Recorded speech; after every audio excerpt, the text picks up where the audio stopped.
बहुत बहुत स्वागत करता हूं मैं आपका अकाउंट्स की क्रैश बैच जो ऑलरेडी चल रही है। कोशिश कर रहे हैं हम सब की प्रयास है एक तरीके की कि आपका सिलेबस कम समय में कवर हो जाए।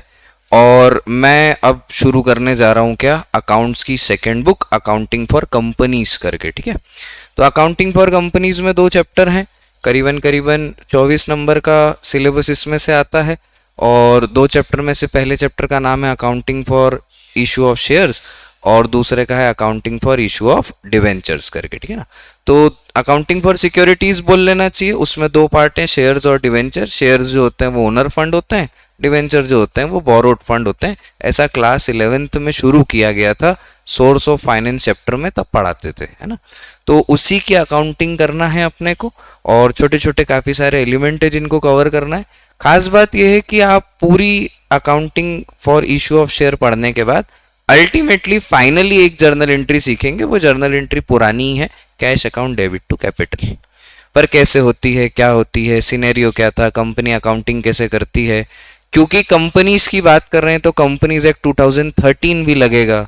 तो कंपनीज एक्ट 2013 जब लगेगा तो उसके जो प्रोटोकॉल्स हैं, उसके जो प्रोविजंस हैं, उसको कैसे निभाएंगे, क्या क्या चीज़ों का ध्यान रखेंगे, ऐसी बातचीत है। ठीक है, मोर ओवर ये पूरा चैप्टर प्रैक्टिकल है, ज़्यादातर जर्नल एंट्री बेस्ड है। ठीक है, लेकिन इसमें एक एलिमेंट और आता है, वो है कि इसमें ना थोड़ा थ्योरी समझना पड़ता है कि कंपनी कैसे बनी, कैसे होती है, कितने टाइप की कंपनी है।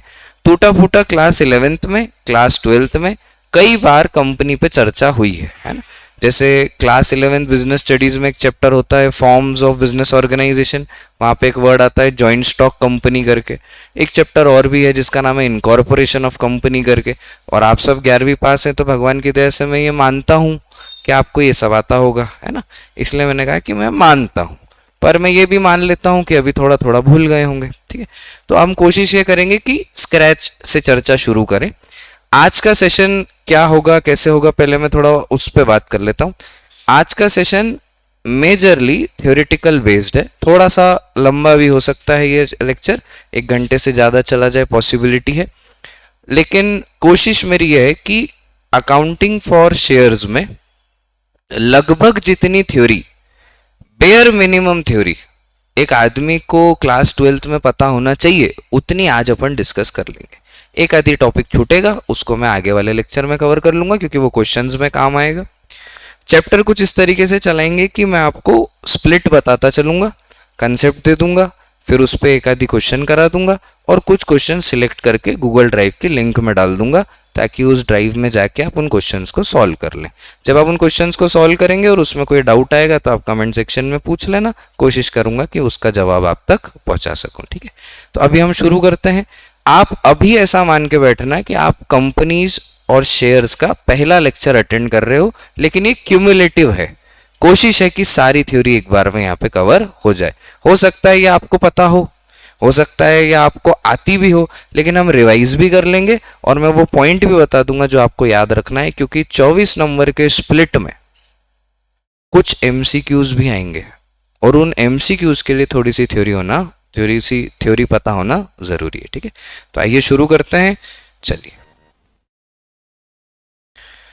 अकाउंटिंग फॉर कंपनीज में 2 chapter, issue of share and issue of debenture.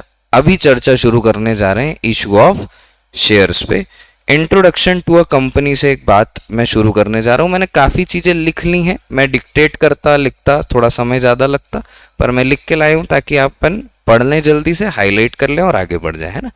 जहाँ पे भी डायग्राम आप देख लें, कोई ट्राइंगल बना है, कोई स्क्वायर बना है, वो तुरंत अपनी कॉपी में बना लें ताकि आपको ये याद रहे कि ये बेसिक बातें हमने कवर कर ली। तो जैसे पहला डायग्राम आपको दिख रहा है, इंट्रोडक्शन टू कंपनी में 3 बातें, meaning of company, features of company and types of company.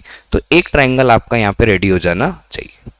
ठीक है, तो मैं ये मान के चलता हूँ कि मीनिंग ऑफ कंपनी आप समझते हैं। कंपनी क्या होती है? कंपनी एक फॉर्म ऑफ बिजनेस ऑर्गेनाइजेशन है ना। लेकिन डिटेल में कंपनीज एक्ट को रेफर करते हुए और कॉमन सेंस को रेफर करते हुए जितना एक 12वीं के बच्चे को पता होना चाहिए उस पर अभी बात करना शुरू करता हूं। कुछ चीजें हाईलाइट करूंगा और कोशिश भी करूंगा कि आपके साथ सारी चीजें डिटेल में डिस्कस कर सकूं। मीनिंग ऑफ कंपनी में ये लिखते हैं कि अ कंपनी और a joint stock company is a AOP association of person, ये वर्ड अपने जहन में रखना, AOP, association of person. Partnership भी एसोसिएशन ऑफ पर्सन होती है। जब भी एक से ज्यादा लोग मिलकर काम करते हैं, एक से ज्यादा लोग एक दूसरे के साथ एसोसिएट हो जाते हैं, तो हम इन्हें बोलते हैं एसोसिएशन ऑफ पर्सन। तो कंपनी क्या है? एओपी है, ठीक है। एक और वर्ड होता है बीओआई, बैंक ऑफ इंडिया मत समझना, बीओआई होता है बॉडी ऑफ इंडिविजुअल्स। ये बॉडी ऑफ इंडिविजुअल्स नहीं है, ये क्या है? एओपी है, एसोसिएशन ऑफ पर्सन है, ठीक है। जो सीए फाउंडेशन इंटर के बच्चे हैं या जो सीए में जाएंगे, उन्हें ये वर्ड क्लियर होना चाहिए कि एओपी और बीओआई क्या होता है। तो एक छोटी सी बात ध्यान रखना कि बॉडी ऑफ इंडिविजुअल नहीं मानते हम कंपनी को, हम कंपनी को क्या मानते हैं? एओपी मानते हैं, एसोसिएशन ऑफ पर्सन मानते हैं, इवन पार्टनरशिप को भी एओपी मानते हैं, ठीक। Formed a company or a joint stock company is an association of person formed and registered under the Companies Act। तो अभी बताओ, अभी कौन सा चल रहा है लेटेस्ट कंपनीज एक्ट अपने पास? Companies act 2013। इसके पहले कौन सा था? कंपनीज एक्ट 1956, ठीक है। तो इनका कहना है कि जो कंपनी बनेगी और जो कंपनी रजिस्टर्ड होगी, ये कंपनीज एक्ट के अंदर होना चाहिए। मतलब आपने अपनी दुकान के बाहर नाम लिख लिया कि भाग्यमैन कंपनी, तो इसको कंपनी नहीं मानेंगे। कंपनीज एक्ट के अंदर इसका बनना और इसका रजिस्टर्ड होना बहुत ज्यादा जरूरी है, ठीक है। प्रोसेस को समझेंगे।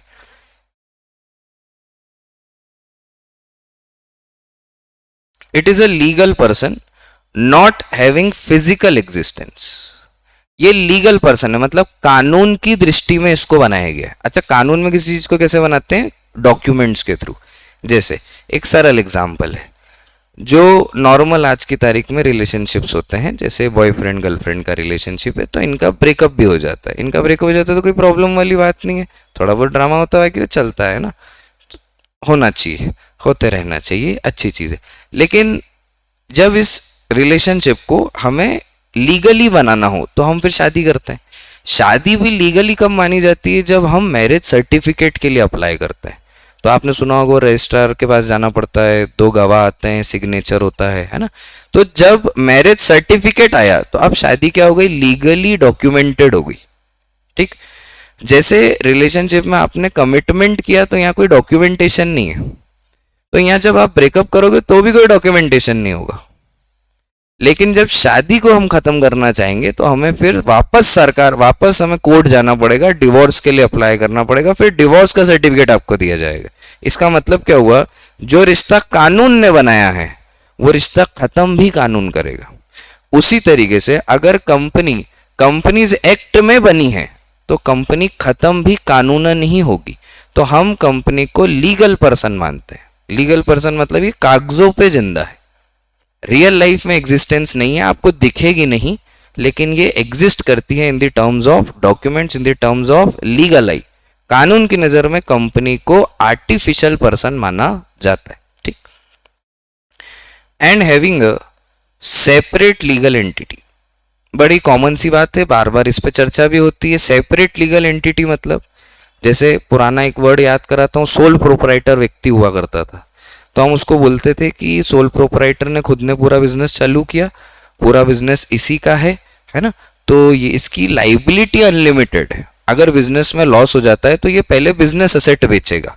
अगर बिजनेस एसेट बेच के भी पैसा नहीं पूरा कर पाया तो फिर ये अपने पर्सनल एसेट बेचेगा, बीवी बच्चे बेच के पैसा लाके देगा आपको, ठीक है। लेकिन कंपनी के केस में क्या होता है? जो कंपनी के ओनर होते हैं, है ना, जो कंपनी में पैसा डालते हैं, इनकी लाइबिलिटी लिमिटेड होती है। जैसे एक व्यक्ति ने कंपनी में 1000 रुपए की जरूरत थी, उसने सिर्फ 100 रुपए कॉन्ट्रीब्यूट करे, तो उसकी लाइबिलिटी कितनी है? 100 रुपए की है। अब ओनर और कंपनी दोनों अलग अलग माने जाएंगे, ठीक है। तो कानून की नजर में, in the I of law, company और उसके ओनर अलग अलग है, इसलिए हम क्या बोलते हैं कि they are separate legal entity, ठीक है। सोल प्रोपराइटर के केस में सिर्फ हम ऐसा बोलते थे, सेपरेट लीगल एंटिटी नहीं है। अकाउंटेंट के पॉइंट ऑफ व्यू में सेपरेट लीगल एंटिटी वो मानता है, क्योंकि उसको अकाउंटिंग करना है ना।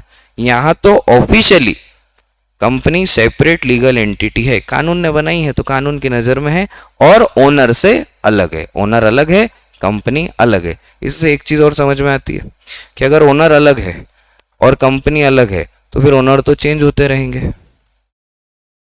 ठीक है ना। जैसे पार्टनरशिप में एक चैप्टर आता है डेथ, तो उसमें हम बोलते हैं 3 पार्टनर, एक पार्टनर की अचानक मृत्यु हो गई, तो अब वो पार्टनरशिप रिकंस्टिट्यूट हो जाएगी, 2 लोगों में बनानी पड़ेगी। कंपनी के साथ ऐसी कोई प्रॉब्लम ही नहीं है।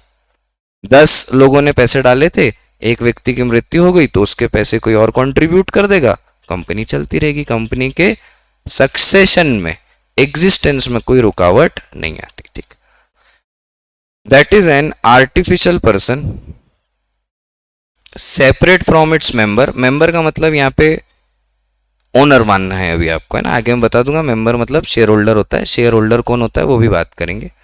हैज अ शेयर कैपिटल, अभी शेयर कैपिटल वर्ड में कैपिटल वर्ड ध्यान रखते हैं। Has a capital divided into small unit named as shares. तो शेयर वर्ड का मतलब क्या हुआ यहाँ पे, जैसा कि मैंने अभी कहा कि कंपनी 1000 रुपए में बनी है और आपने 100 रुपए कॉन्ट्रीब्यूट करें, तो पूरे कैपिटल का 100 रुपीज का जो स्मॉल यूनिट है वो आपने दिया, तो आपने कंपनी के टोटल कैपिटल में शेयर दिया। ठीक है ना, तो ये क्या बना, शेयर कैपिटल बना, और आपका उसमें शेयर कितना है, 100 रुपीज का है। तो ये 100 रुपीज जो आपने दिए, कंपनी इसको क्या मानेगी, कंपनी इसको क्या बोलेगी, कंपनी इसको शेयर बोलेगी। ठीक है, the owner of which are known as member और शेयर होल्डर। तो जो शेयर खरीदता है, जो शेयर खरीद के पैसे देता है, उसे हम क्या मानते हैं, शेयर होल्डर मानते हैं। इंसॉल्वेंसी और डेथ, बैंकरप्ट हो जाए या फिर मृत्यु हो जाए, इंसॉल्वेंसी और डेथ ऑफ अ मेंबर मतलब मालिक, owner, share holder, does not affect the continuity of a company. जैसा अभी मैंने 1 मिनट पहले कहा कि ओनर बदलने से भी कंपनी में कोई तकलीफ नहीं आनी चाहिए। That is the company continues even if a member become insolvent और डाई। इसको परपेचुअल सक्सेशन बोलते हैं कानूनन भाषा में, कि कंपनी चलती रहेगी निरंतर। ठीक है, तो क्या मुझे बताओ, यहां तक बात क्लियर होती है पक्का? तो बेसिक मीनिंग ऑफ कंपनी समझ में आया, कुछ वर्ड्स मैंने हाईलाइट करे, उनको ध्यान रखना। कंपनीज एक्ट ने भी डेफिनेशन लिखी, ये डेफिनेशन हर बच्चे को बिल्कुल क्लियर होना चाहिए। ये डेफिनेशन क्या है, as per companies act 2013 under section 2 subsection 20। Section याद रखना जरूरी है क्या, रखोगे तो अच्छा है ना, बेसिक बातें ही हैं, याद रखना चाहिए। सेकंड सेक्शन जो होता है सेक्शन 2, ये डेफिनेशन सेक्शन है। कभी लॉ पढ़ाऊंगा आगे जाके तो उसमें बताऊंगा कि जो सेकंड सेक्शन माना जाता है, जो सेक्शन 2 है, उसमें सब डेफिनेशंस लिखी हैं। तो डेफिनेशन का अगर आप चर्चा करेंगे तो बाय डिफॉल्ट अंडर सेक्शन 2 ही लिखेंगे। अगर सब सेक्शन नहीं भी याद है और आप कोई डेफिनेशन कोट कर रहे हैं तो आप ये लिख दें एज पर सेक्शन 2, तो भी कंसिडर करा जाता है। ठीक है, सब सेक्शन थोड़ा सा याददाश्त वाला काम हो गया। ये लाइन मुझे बड़ी अच्छी लगती है, company means a company incorporated under this act. This act बोले तो companies act 2013।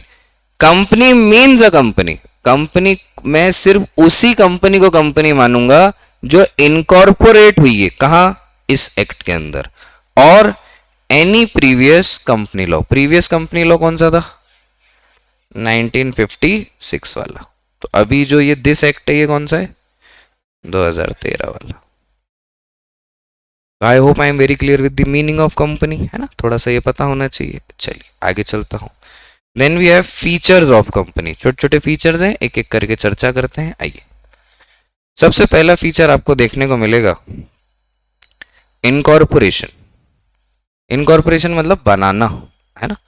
A company is created through the process of incorporation under the companies act 2013 और any other previous companies act. Separate legal entity, पहले तो ये बताओ, ये वाली line clear हुई आपको, पहली वाली, इनकॉर्पोरेशन कैसे होगा, कंपनीज एक्ट के अंदर होगा। दूसरा पॉइंट क्या है, separate legal entity. Separate legal entity में हम क्या मानेंगे, it is an artificial person. Artificial person का मतलब क्या हुआ, ये नेचुरल पर्सन नहीं है, एग्जिस्टेंस है इसकी, लेकिन ये फिजिकली अवेलेबल नहीं है। ठीक है, मतलब इसके नाम पे एसेट खरीद सकते हैं, लोन ले सकते हैं, लेकिन ये आपको दिखेगा नहीं, शादी छोड़ के सब करती है कंपनी। ठीक, it is an artificial person which has a separate legal entity from its member which were share holder. Member मतलब मालिक, मालिक मतलब शेयर होल्डर। क्या ये दो बातें क्लियर हुई, दो फीचर। पहला फीचर बोलो कौन सा है, incorporation, then separate legal entity, then we have artificial person.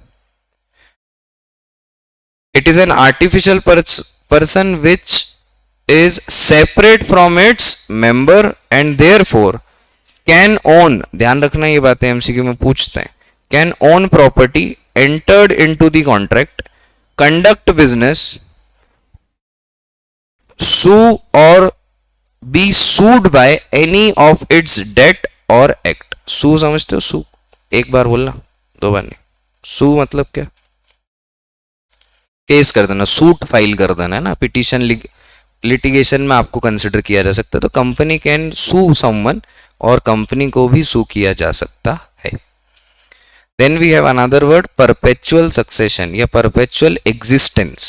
ठीक है, परपेचुअल एग्जिस्टेंस मतलब since it is an artificial person which is separate from its member, insolvency और death of a member does not affect the company, that the company continues even if a member become insolvent or dies. सरल शब्दों में क्या बोले, company की उम्र तब तक खत्म नहीं होगी जब तक कंपनी को लीगली बंद नहीं करेंगे. ठीक है, जैसे ही शादी का मैंने भी एग्जांपल दिया था, जो रिश्ता बना कागजों पे है वो खत्म भी कागजों पे होगा. जैसे कंपनी लीगली बनाई गई है तो कंपनी लीगल ही खत्म करी जाएगी. ठीक है, आप ये नहीं बोल सकते कि अब मैं कंपनी में काम नहीं करता, ये कंपनी बना रखी पर मैं इसका कंप्लायंस नहीं करता तो ये कंपनी डेड हो गई.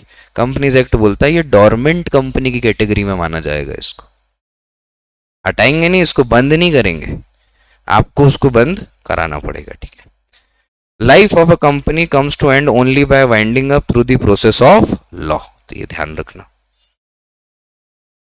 कितने हो गए भाई अभी तक? पहला क्या था? Incorporation, then we have separate legal entity, artificial person, perpetual existence. Then we have very important limited liability. Limited liability of whom, तो यहाँ पे आप ऊपर अगर बुक में पढ़ रहे हैं तो आप यहाँ पे लिखेंगे लिमिटेड लाइबिलिटी ऑफ मेंबर. अभी के लिए वर्ड है ना, आप मेंबर वर्ड यूज करो. होता यूं है कि हम जब इसकी अकाउंटिंग कर लेते हैं ना तो बार बार शेयर होल्डर बोलते हैं, पर जब हम लॉ लिखने की बात करते हैं या जब हम कानून की बात करते हैं, क्योंकि जो सीए फाउंडेशन के बच्चे हैं मेरे, उनको कंपनीज एक्ट है, तो आप वहाँ के लिए भी ये पॉइंट मेरा याद रखना है कि आपको मेंबर वर्ड यूज करना चाहिए. मतलब you should be very comfortable with the word member, share holder, owner. ऐसा घबराने का नहीं कि सिर्फ शेयर होल्डर ही बोलना है. ठीक है, क्यों मैं ऐसा बोल रहा हूँ? शेयर होल्डर नहीं बोलना चाहिए, है ना. आपने आगे जाके मेरे साथ पढ़ोगे issue of share other than cash, है ना, उसमें भी फिर क्लॉज आते हैं. तो कई बार हम शेयर देते हैं पर उसे शेयर होल्डर कंसिडर नहीं करते हैं. डिवेंचर पढ़ेंगे ना हम, तो वहां पे भी होता है कोलेटरल सिक्योरिटी करके कॉन्सेप्ट है, उसमें हम डिवेंचर देते जरूर है पर इशूड नहीं मानते. तो ये जो वर्ड है डिवेंचर होल्डर, शेयर होल्डर, ये अपने को स्पेसिफिक रखना है. नॉर्मली वर्ड क्या यूज करना चाहिए? मेंबर वर्ड यूज करना चाहिए. ठीक है, the member of a company are liable only to the extent of value of share subscribed by them or amount guaranteed to be paid at the time of winding up in the case of company limited by guarantee. तो ये company limited by guarantee को एक second के लिए hold कर देते हैं. मैं आपको सिंपल सी बात बताता हूँ, वही बात बोलूंगा जो पहले बोल रहा था.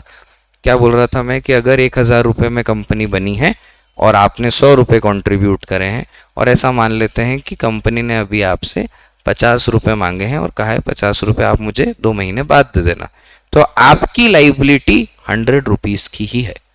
अगर कंपनी को लॉस हुआ तो आपको लॉस 100 का होगा. अगर कंपनी को प्रॉफिट हुआ तो कंपनी आपको प्रोपोर्शनेटली 100 का प्रॉफिट देगी. ठीक है, तो आपकी लाइबिलिटी कैसी हो गई यहाँ पे? लिमिटेड. आपकी बोले तो मेंबर की, मेंबर बोले तो मालिक की. ठीक, अब कई तरीके की कंपनीज होती हैं, जैसे कंपनी गारंटीड बाय, मतलब ऐसे company limited by guarantee, unlimited company के भी कुछ चर्चे हैं. वहां तक हम धीरे धीरे जाएंगे, लेकिन अभी आप बस इतना ध्यान रखो. क्या ध्यान रखोगे? कि जो लाइबिलिटी है मेंबर की वो कैसी है? लिमिटेड है. ठीक है ना. हाउएवर देयर आर सब केसेस, बट उन पे अभी क्लास 12th में ज्यादा गहरी चर्चा करने की जरूरत हमें नहीं. देन वी हैव, जो आपकी अकाउंटिंग के लिए बहुत इंपॉर्टेंट है, transferability of share. Share can be transferable. अच्छा, शेयर क्या था? वो 1000 रुपये में से 100 रुपये, है ना. तो मान लीजिए अभी जो ये शेयर है ये भाग्यम भाई के पास है. क्या ये शेयर ट्रांसफर करा जा सकता है ना? तो उस पर मैं पढ़ के देखना चाहता हूँ कि मुझे नहीं पता ट्रांसफर करते हैं या नहीं करते हैं, आप ज़्यादा पढ़े लिखे आपको पता होगा, मैं पढ़ के देखता हूँ। Share of a company other than private company, other than private company बोले तो मतलब प्राइवेट कंपनी को अलग रखा है इन्होंने ना, एक्सेप्शन हो गया एक तरीके से। आर फ्रीली ट्रांसफरेबल, ओहो मतलब अब यहाँ पे तो ब्रह्म चर्चा चिढ़ गई है ना, यहाँ पे तो अब बुनियादी बात हो गई।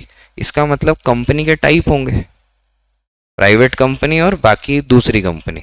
प्राइवेट कंपनी शेयर ट्रांसफर नहीं कर पाएगी, बची हुई कंपनी शेयर ट्रांसफर कर पाएगी। तो पहले तो मुझे ये पता करना पड़ेगा कि कितने टाइप की कंपनी होती है।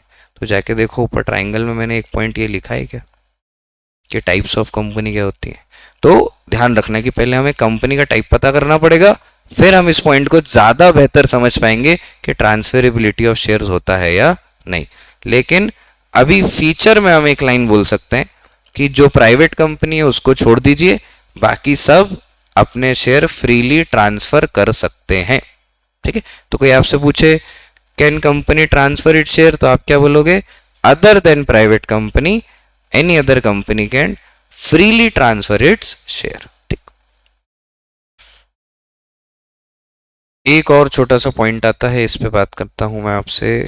इसका नाम है मैनेजमेंट एंड ओनरशिप। तो मैनेजमेंट एंड ओनरशिप ये अलग अलग है क्या? मैनेजमेंट अलग होता है, ओनर अलग होता है, ऐसा होता है क्या? है ना, पढ़ के देखता हूं मैं।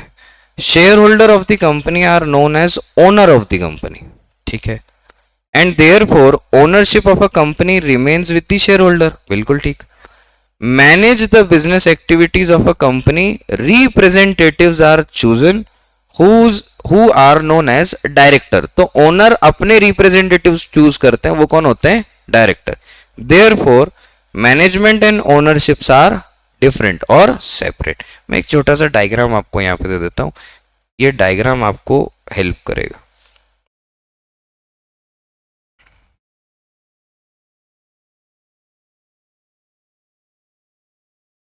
ज्यादा टेक्नोलॉजी का यही नुकसान है, जगह नहीं बची, यहां बना देता हूं।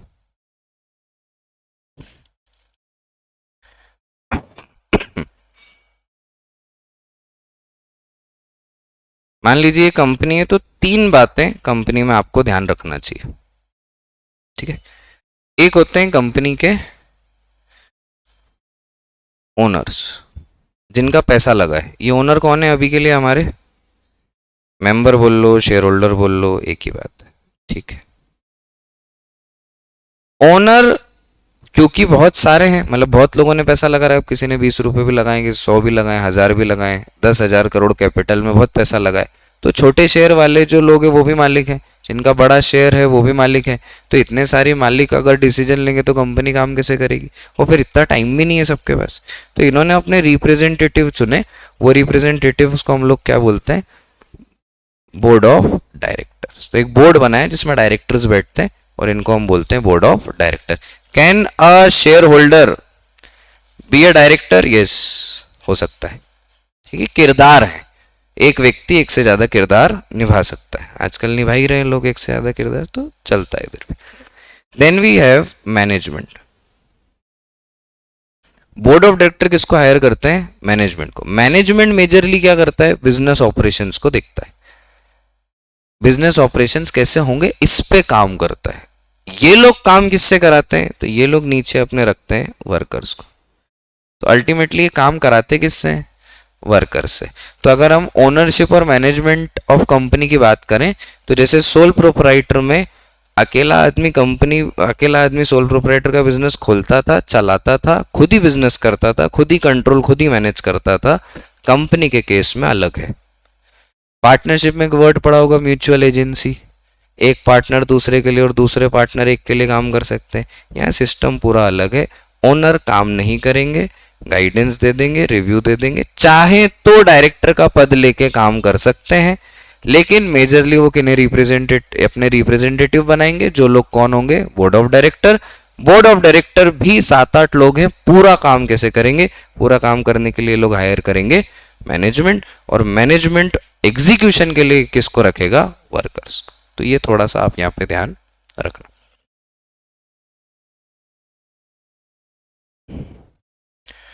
अब जब कंपनी की लीगल एग्जिस्टेंस है लेकिन फिजिकल एग्जिस्टेंस नहीं है, तो ये अपने आप को प्रूफ कैसे करेगा कि मैं एग्जिस्ट करता हूं, मतलब ये अपने आप को दिखाएगा कैसे, अपनी एग्जिस्टेंस साबित कैसे करेगा।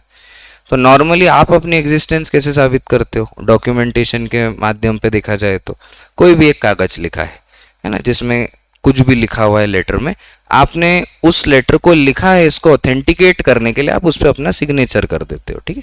हो सकता है आपकी ऑर्गेनाइजेशन हो, सोल प्रोप्राइटर हो, तो आपकी सील लगा देते होंगे आप। कभी बैंक जाओ तो बैंक में भी आपने देखा होगा, जो कैशियर होता है वो कैश लेता है, तो जो दूसरा पे स्लिप होता है उस पर साइन करता है, एक सील लगाता है, आपको दे देता है। इसी तरीके से अपनी एग्जिस्टेंस प्रूव करने के लिए कंपनी को कंपनीज एक्ट ने समझाया कि you should maintain a seal, जिसका नाम क्या है, common seal. A company cannot sign और entered in any contract on its own by signing the document, therefore the common seal is maintained by companies to affix it all, affix मतलब लगाना, important documents of the company। मैं जब articleship में था तो मैं एक कंपनी में एक डॉक्यूमेंट लेने गया, तो मैं वो डॉक्यूमेंट लेने गया तो मैंने डॉक्यूमेंट लिया। अब नॉर्मली एक आदमी को कितना बेसिक सा पता होता है ना, तो मैंने डॉक्यूमेंट लिया, वो भाई ने साइन कर दिया, मैं लेके आ गया। अब मैं जब लेके आया तो मेरे मन में ऐसा है कि मैं एक बार मेरे चार्टेड को बोल दूँ कि आई रिसीव द डॉक्यूमेंट। मैंने फ़ोन लगाया तो मेरे चार्टेड ने वहाँ से मेरे से पूछा कि मैं बोल साइन करवा लिया तूने, मैंने बोला हाँ। बोले सील लगवाई, मैंने नहीं सील नहीं लगवाई। तो मैं बोले कि बेटा एक बात बता, ये जो साइन तू कराने इतनी दूर गया है वो तो मैं वहाँ बैठे बैठे भी कर देता, और तू तो मेरे को जानता ही है। तो मैंने समझ गया कि हाँ हमारे यहाँ तो होता था ऐसा। अब ओनर रहता दिल्ली में तो उसको कहाँ बुलाएंगे, तो ठीक है चलता है कभी कभी। मतलब ऐसे कोई इलीगल काम के लिए नहीं करते थे, कंप्लायंस के लिए करते थे। फिर अब तो डिजिटल सिग्नेचर आ गया डीएसी, तो उससे हो जाती है प्रॉब्लम सॉल्व। पर उसने मेरे को वापस भेजा, फिर मैं गया, फिर मैंने बोला भैया सील लगा दो, उन्होंने सील लगा दी। थोड़ी बेइज्जती हुई, पर वहाँ मेरे को एक चीज़ समझ में आई कि अपन बोलते हैं और पढ़ाते तो हैं कि कंपनी अपनी एग्जिस्टेंस कैसे शो करेगी, कॉमन सील होना चाहिए, डॉक्यूमेंट ऑथेंटिकेट कैसे होना चाहिए, पर वास्तविक बात यह कि सिग्नेचर कैन बी कॉपीड, तो एक सील का होना बहुत ज़्यादा ज़रूरी था, है ना। इसलिए आप देखना आपके स्कूल में भी सील चलती होगी, आपके स्कूल का जो भी सर्टिफिकेट आप रिसीव करोगे उस पर सील लगी होगी। तो क्यों ये सील ज़रूरी है, कोई भी ऑर्गेनाइजेशन किसी भी डॉक्यूमेंट को ऑथेंटिकेट करने के लिए सील अपने पास रखती है, ठीक है। यहाँ तक कि कंपनीज में, कंपनीज एक्ट में ऐसा भी लिखा है कि कुछ पर्टिकुलर डॉक्यूमेंट्स और रिजोल्यूशंस पे आपको 2 डायरेक्टर के साइन और सील की जरूरत पड़ेगी। मतलब सिग्नेचर भी चाहिए और सील भी चाहिए, और एक आदमी के नहीं, एक से ज्यादा आदमी के चाहिए। मतलब जो ऑथेंटिकेशन है उसकी जो लेवल है हम उसको धीरे से और बढ़ाने की कोशिश कर रहे हैं। तो इसके करने से फिर फ्रॉड नहीं होते हैं, नहीं नहीं नहीं, वो तो होते हैं, वो ऑफिस आना वहाँ बताऊंगा, अभी क्लास में तो नहीं होते। अच्छे बच्चों की तरह कोई अपने को पाप का काम नहीं करना है, भारत सरकार में अपने को सपोर्ट करना है। मोदी जी कितनी मेहनत कर रहे हैं, आप भी करिए, ठीक। तो क्या मैं मानूं कि फीचर्स ऑफ कंपनी आपको समझ में आए, पक्का। चलो तो थोड़ा सा आगे चलते हैं। Then we have types of company. There are majorly 3 types of company considered. ये अभी अभी कंपनीज एक्ट 2013 में एक नाम और आया है, इसके पहले ये नाम था नहीं, है ना। क्या सिर्फ यही 3 होते हैं, नहीं, बहुत सारी होती हैं। सेक्शन 8 कंपनी है, निधि कंपनी है, बहुत सारी होती हैं, ठीक है। जो एनजीओज में कंपनी बनती हैं वो अलग होती हैं। लेकिन हमारे सिलेबस के लिए, जैसे कि मैंने कहा कि इतना तो पता ही होना चाहिए, उसके लिए कुछ टॉपिक हैं, उन पे बात कर लेते हैं। आइए, number 1, a company which is considered as OPC, 1 person company. नाम से ही समझ में आता है ना, 1 पर्सन कंपनी, एक आदमी कंपनी बनाएगा। तो बोले सर ये फिर सोल प्रोप्राइटर हो गया क्या? नहीं, कंपनी रजिस्टर करी जाएगी, कंपनीज एक्ट में बनाई जाएगी। हाँ, इसका मेंबर, इसका शेयर होल्डर एक होगा, पर फिर वो शेयर होल्डर, अभी ऊपर आप बोले एग्जिस्टेंस का प्रॉब्लम नहीं है, क्योंकि नंबर ऑफ मेंबर्स हैं। एक व्यक्ति इंसॉल्वेंट हो गया, उसकी मृत्यु हो गई आपातकालीन स्थिति में, तो कंपनी की एग्जिस्टेंस रहेगी। पर जब ओनर ही एक है और इसी को कुछ हो गया तो तो यहाँ पे एक क्लॉज और आता है नॉमिनी का। ओपीसी को एक नॉमिनी रखना पड़ता है, ठीक है। जब कभी भी मेंबर को कुछ हो जाएगा तो वो नॉमिनी इस कंपनी की देखभाल करेगा। थोड़ा सा मैं पढ़ के देखता हूँ। As per section 2 sub section 62 under companies act 2013, one person company means a company which has only one person as member. Member बोले तो शेयर होल्डर, मालिक। It is governed by rule 3 of the companies incorporation rule 2014। Such company should have at least one director but not more than 15 director. तो अभी आपको ये line पढ़ के बिल्कुल समझ में आ गया होगा। मैं देखो यहां ले जाके दिखाता हूं।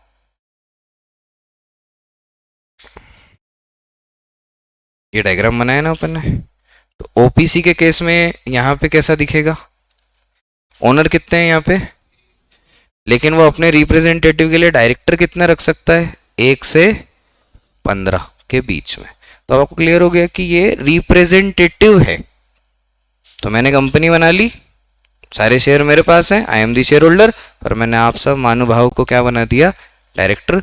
चलाओ मेरे लिए कंपनी और पैसा लाके मेरे को दो, ठीक। ओपीसी में नॉमिनी वाली बात ध्यान रखोगे? हाँ, ठीक है। एक कंपनी और देखने को मिलती है जिसका नाम आता है private company. Very important. Private company सुनी होगी आपने, बहुत सारी प्राइवेट लिमिटेड नाम सुनने में आता है, ऐसा है ना। तो वो प्राइवेट लिमिटेड का मतलब ही प्राइवेट कंपनी होता है। अब प्राइवेट कंपनी कानून की भाषा में कैसी है उसको ध्यान से देखना। As per section 2 subsection 68, it is a company which has minimum paid up share capital. घबराने की जरूरत नहीं, पेड अप क्या होता है, शेयर कैपिटल क्या होता है, सब बताऊंगा, अभी बस आप सुन लो। Which has minimum paid up share capital as may be prescribed. What you mean by prescribed? Companies act अपने रूल्स में बताएगी कितना कैपिटल पे इस कंपनी को प्राइवेट माना जाए। तो वो जब बताएगी तो आप पता कर लेना और पता करके मेरे को बता देना, बस ऐसा। And by which it's AOP article of association. AOA क्या है? ये आर्टिकल ऑफ एसोसिएशन कंपनी के internal affairs, internal management, internal guidelines के लिए हम आर्टिकल ऑफ एसोसिएशन बनाते हैं। तो आर्टिकल ऑफ एसोसिएशन में जो भी हम चीज़ें क्लियर करेंगे उसके हिसाब से हम इसे क्या मानेंगे? प्राइवेट कंपनी मानेंगे। प्राइवेट कंपनी के कुछ 2-3 फीचर हैं। ऊपर एक बार जिक्र हुआ था जिसमें हमने कहा था ट्रांसफरेबिलिटी ऑफ शेयर्स में अदर देन प्राइवेट कंपनी के शेयर्स ट्रांसफर हो सकते हैं। तो एक बार पढ़ के देखता हूं क्या कहना चाहते हैं। सबसे पहले ये लिखते हैं, restrict the right to transfer its shares. अपने शेयर ट्रांसफर करने से ये क्या करते हैं?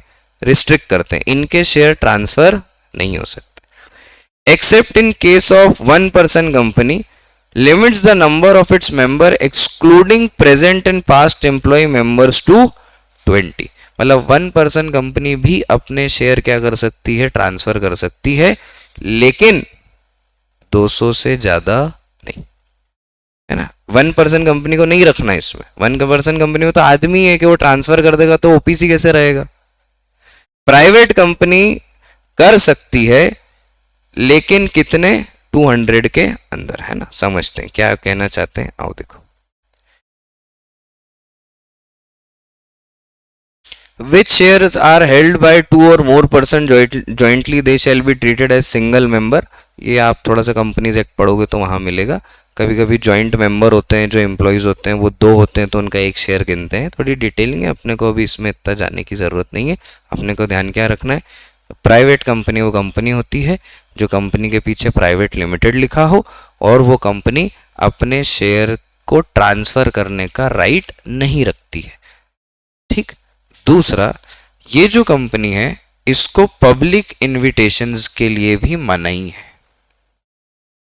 मतलब एक व्यक्ति ने प्राइवेट कंपनी बनाई और उसने वही वाला एग्जाम्पल 1000 रुपए की कंपनी बनाई, 100 रुपीज का एक उसने शेयर रखा, तो करीबन 10 शेयर हो गए।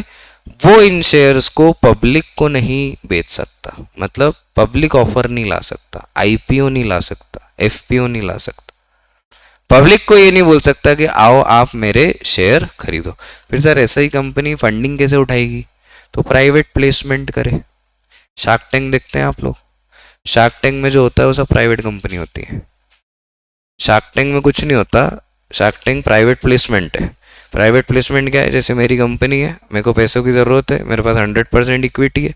इक्विटी बोले तो शेयर, मैं आपको 3% देता हूँ, इतना पैसा मेरे को दे दो और मेरी कंपनी में 3% के मालिक बन जाओ, सिंपल।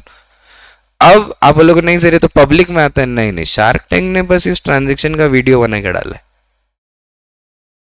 ये पहले भी होता था, इसलिए आपको भी शार्क टैंक बहुत ध्यान से देखोगे तो उसमें आपको वो ऐसे बोलते हुए मिलेंगे कि आपने पहले भी फंडिंग उठाई है क्या?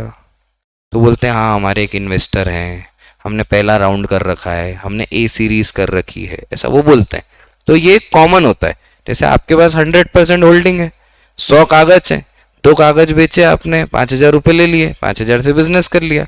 अब 5,000 से जो प्रॉफिट हुआ वो 98 कागज के हिसाब से आपको मिलेगा, 2 कागज के हिसाब से जिसके आपने कागज बेचे उसको मिल जाएगा। ऐसे हम स्प्लिट करते जाएंगे। सर कब तक कर सकते हैं? देखो भाई, 100% ओनरशिप तब तक है जब तक 100% शेयर आपके पास है। 10% चले गए तो अब आपकी होल्डिंग कितनी हो गई? 90%। 20% चले गए तो फिर हम एसोसिएटेड कंपनी की चर्चा में आ जाते हैं, सब्सटेंशियल शेयर है उसके पास। 20% से ज़्यादा हो गया तो अब वो बहुत इंपॉर्टेंट व्यक्ति हो गया, सब्सिडरी कंपनी की चर्चा आने लगी यहाँ पे। ठीक, जैसे ही आप इसके आगे बढ़े कि सर मैंने तो 53% शेयर बेच दिए, तो अब वो कंपनी का मालिक है, आप बाहर हो गए। याद आए अगर क्लास 11th तो उसमें एक वर्ड आता था गवर्नमेंट कंपनी, उसमें बोलते थे a company having 51% of shares by any government, है ना, सेंट्रल स्टेट और मिक्स, तो उसको हम गवर्नमेंट कंपनी मानेंगे। वाई 51%? क्योंकि आपके पास अब बचा 49, 51 बचा अगले के पास, तो वो मालिक हो गया। ऐसा क्यों बोल रहे हो? क्या शेयर होने से डिसीजन मेकिंग पावर होती है क्या? क्या आप तो ऐसे बोल रहे हो जैसे तो वोटिंग की बात कर रहे हो आप? क्या शेयर होल्डर वोट कर सकता है क्या डिसीजन में? हाँ, क्योंकि शेयर होल्डर वोट कर सकता है तो डिसीजन चेंज कर सकता है। तो अब अगर 51% वोट एक आदमी के पास है तो बाय डिफॉल्ट डिसीजन मेकिंग भी हर बार उसी की सही हो जाएगी। ठीक है, इसलिए समझदार लोग प्राइवेट कंपनी में क्या करते हैं? 50, 54, 55% अपने पास रखते हैं, छोटा छोटा स्प्लिट क्या कर देते हैं? बेच देते हैं। ठीक, बेच के क्या ले लेते हैं? पैसा ले लेते हैं। बोलो जी, क्या यहां तक बात क्लियर होती है? पक्का? It is N company which should have at least 2 director. अब ये कुछ फैक्ट है जो आपको क्लियर होना चाहिए। प्राइवेट कंपनी में कितने डायरेक्टर होते हैं? 2, एटलीस्ट 2, मिनिमम 2 होना चाहिए। नॉट मोर देन 15, 15 से ज्यादा नहीं। और लास्ट में आपको एक वर्ड यूज करना है कंपनी के, प्राइवेट लिमिटेड। जैसे मेहुलिस्टिक प्राइवेट लिमिटेड अगर मैंने कहा तो मेहुलिस्टिक मेरी कंपनी का नाम हो गया, प्राइवेट लिमिटेड ये इंडिकेट करेगा कि ये प्राइवेट लिमिटेड कंपनी है ना। शॉर्ट में कैसे लिखते हैं? Pvt LTD. पीवीटी से तो आप सब वाकिफ होंगे ही, you know very well about PVT. बोलो जी, क्या मैं ये मानूं कि प्राइवेट कंपनी आप समझ गए? तो समराइज करें प्राइवेट कंपनी मतलब 2 बातें। क्या 2 बातें? प्राइवेट कंपनी अपने शेयर ट्रांसफर करने का राइट नहीं रखती और पब्लिक ऑफर नहीं ला सकती। तो लाएगी तो क्या लाएगी? प्राइवेट प्लेसमेंट लाएगी, simple. Then we have another company which is known as public company. अब इतनी बढ़िया डेफिनेशन है as per section 2 subsection 71। Public company is a company which is not private company, जो प्राइवेट नहीं हो, पब्लिक। कितना बढ़िया है। तो ऐसा लिख के आ सकते हैं क्या? बिल्कुल लिख के आ सकते हैं।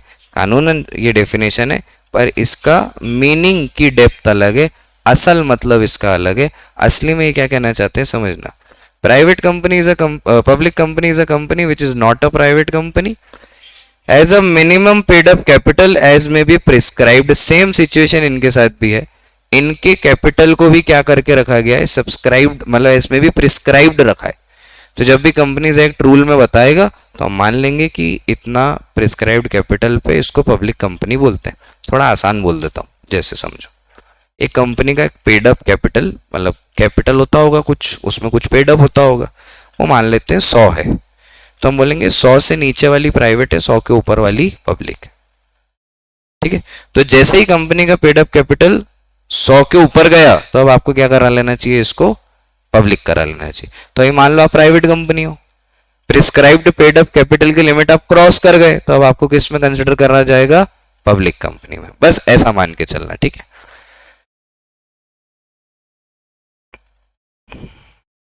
Is a private company being subsidiary of a company which is not private company, such company must have at least 7 member। कितने मेंबर होना चाहिए, कम से कम 7 मेंबर से शुरू होगी इसकी कहानी, ठीक।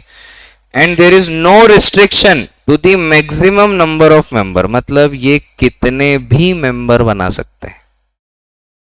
तो कितने भी मेंबर बनाएंगे तो कैसे बनाएंगे, जब 1000 रुपए की कंपनी है, 100 रुपए का एक शेयर है, तो कितने कैसे बनाऊंगा, वो तो तभी बना पाऊंगा जब मैं सारे शेयर क्या कर सकता हूँ, बाजार में बेच सकता हूँ। Also it should have at least 3 director, कितने डायरेक्टर की जरूरत पड़ती है यहाँ पे, और ज्यादा कितने नहीं होना चाहिए, 15 से ज्यादा डायरेक्टर की यहाँ पे जरूरत नहीं है। और खास बात, इसके आखिरी में क्या वर्ड मिलेगा, लिमिटेड। कुल जमा बात यह है, पब्लिक कंपनी वो कंपनी है जो प्राइवेट नहीं है, इसका मतलब यहाँ पे ट्रांसफरेबिलिटी ऑफ शेयर्स में कोई प्रोहिबिशन नहीं है, और ये कंपनी पब्लिक ऑफर कर सकती है। तो सर जो हम अकाउंटिंग फॉर शेयर्स पढ़ रहे हैं, इसमें हम शेयर इशू करने की बात कर रहे हैं, तो हम कौन सा शेयर इशू कर रहे हैं, प्राइवेट वाला कि पब्लिक वाला, पब्लिक वाला। इसका मतलब पूरे अकाउंटिंग फॉर शेयर्स में हर क्वेश्चन में कंपनी का नाम होना चाहिए लिमिटेड। अगर कंपनी प्राइवेट लिमिटेड है तो फिर वो तो पब्लिक ऑफर ही नहीं कर सकती। तो पब्लिक ऑफर करने वाली कंपनी कौन सी कंपनी होती है, लिमिटेड कंपनी होती है ना। लिमिटेड कंपनी मतलब पब्लिक कंपनी, ठीक है, ये बात ध्यान रखिएगा। क्या यहाँ तक क्लियर है? तो 3 बातें हमने क्लियर करी, meaning of company, features of company, and we have covered what, types of company. There are 3 types of company, OPC, private company and public company. अब एक और छोटे टॉपिक पे चलते हैं, इनकॉर्पोरेशन ऑफ कंपनी। बोलो जी, 4 स्टेज होती हैं, प्रमोशन, इनकॉर्पोरेशन और registration of a company, capital subscription and commencement of business. Class 11th में चैप्टर ही है पूरा फॉर्मेशन ऑफ कंपनी, वहां इसको डिटेल में पढ़ाते हैं। मैं एक छोटे से डायग्राम से कोशिश करता हूं आपको समझाने की, है ना। आइए समझिएगा बात।